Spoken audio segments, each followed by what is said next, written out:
very much like phonetically spell out the Scottish accent, and I think that, I mean, for me, I find it a little bit othering, because it's almost saying that this is the normal accent and yours is somehow different from that. But were you ever tempted, like, did you know kind of how you were going to approach doing this? Did you read it out loud, for example?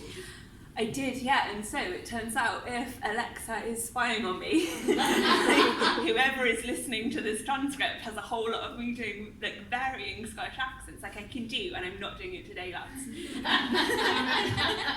Assuming we survive what is to come, at some point in the autumn I will read for you the first chapter with my Scottish accent on some medium.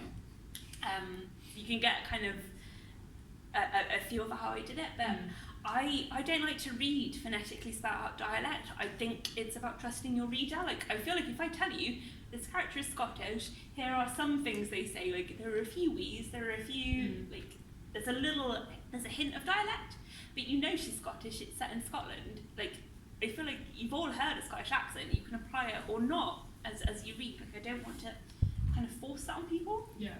And because it's hard to read. I don't know if you've ever spent time on Scottish Twitter. If you spend like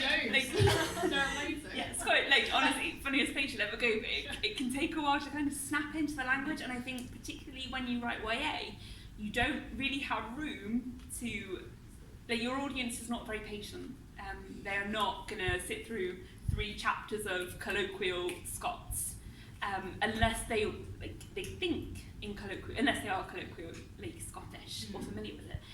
You're asking too much.